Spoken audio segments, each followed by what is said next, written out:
Good morning. All right, so some 10 years ago, I launched a book called What the Schools Fail to Teach About Education. 10 years before that, I started with a dream of trying to understand why people were failing and why I felt there were inefficiencies within the educational system. During that journey, I discovered that it wasn't just me, it was many other people. But the problem was we didn't really have a comprehensive look at the issue of education and how we could solve it. Usually when I say this, a lot of people go like, yeah, we know, but what exactly do you think that the schools don't teach? And I always ask them one simple question. Is there anyone who actually went to school? Any student who went to school knowing exactly what the educational system was looking to achieve in their lives? Usually the first thing they go is like, I think. I'm like, don't think. Because it has to be a known fact. This is what the school is trying to achieve. You should also know it because you are the most important person in the educational system. And then the two of you work towards it. So that even if the schools don't achieve it, you can achieve it. Now, one of the biggest problems I've always had is the fact that the educational system does not focus on helping you discover your talent, developing your talent, and maximizing your talent. Because Einstein was right when he said everyone is a genius. But if you judge a fish by its ability to climb a tree, then the fish will live all of its life feeling stupid. Because what? It will never succeed. Because indeed, a fish has what makes it a fish, and in its own world, it's a genius. So the task of education should rather be, how do we help identify and develop the ingenuity of each and every one of us? But unfortunately, that doesn't seem to happen. But guess what? If the system fails, the only person or the person that faces the direct impact is you, the student. You are paying to be tutored, you are investing your life, and at the end of the day, you're supposed to move from this phase to work. Guess what again? The schools don't necessarily teach us to come out from the educational system ready to work. You may think that's what it's probably doing, but we who work can tell you for a fact that for as long as you cannot hit the ground running when you start working, you are not ready for work. And so there is another gap there. What we are trying to do with STRAPPe is an initiative just to be able to bring people within the world of work closer to you. They can share with you what happens there, prepare your mind, and offer you opportunity to be able to get there. So this activity is not just a talk shop. Luckily, there's Status Tech, and then there's Charterhouse, who have considered the idea of opening their doors for the possibility of internship.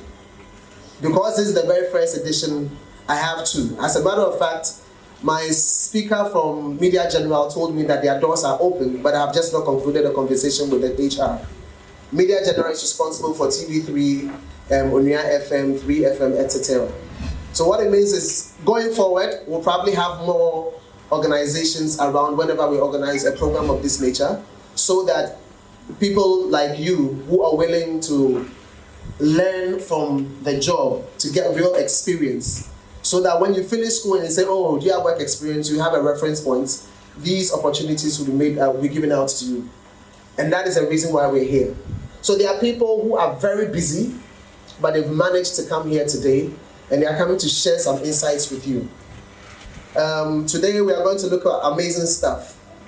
The country director of the UN Youth Ghana is going to be here to talk to you about opportunities within the world of the diplomats, give you insights to volunteering and how you can connect yourself in that particular space. We have George Klah. We all know George Klah, right? Yeah, George Klah, who has been here, has been through the mill, and he's leveraged on everything he's learned here and done masters in a different field to become an expert in multiple areas. You can bring them all together, from communications to entertainment. He's here and he'll share insights. We also have the president or acting president of Musica, the legendary Bessa Simons, yes, who is also here. And he will talk to us about why people within here, like those of you here within music, why you need to connect with Musica, and then basically expose to you content about what to do and what to expect when you leave here and you want to pursue music as a career. We also have the group production head of Media General, that is Apefa. She has been working for so long, tirelessly, over decades, dealing with talents, and I believe that in this particular house, there are so many talents. And she will be able to tell you exactly what they look out for. If you know Bellamundi, you know Jocelyn Duma, and she's worked with all of them. She's impacted all of them in any way you can think about. So she can give you all the information you need. And then we also have Nana Esihini, who's a creative consultant, who is also going to be with us. He's also going to talk, he's worked on the video side, film side, and is working with a lot of talent. So all of these folks are going to share with you, and the people I've mentioned are going to form our very first panelists. Each one of them is going to come and give a presentation, a short presentation, and then they'll take their seats. When the third person is done, when the fourth person is done, we're going to have them come back on stage, and then you can ask them all the questions, and then they will give you answers. So during the presentation, no questions, just note your questions down. When they are done, they will be up here and ready for Q&A, and then we can get it done, and then we'll move to the next session. I would also like to use this opportunity to thank the school authorities for giving us this opportunity to be able to interact with you.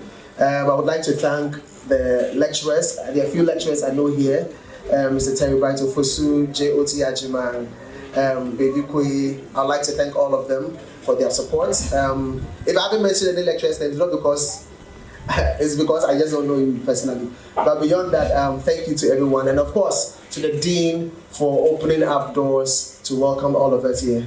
Thank you very much. So I think at this point, we are going to have our very first speaker, and that will be George Kui to take us through this session. When I come back, our special guest of honor will be acknowledged duly. Thank you.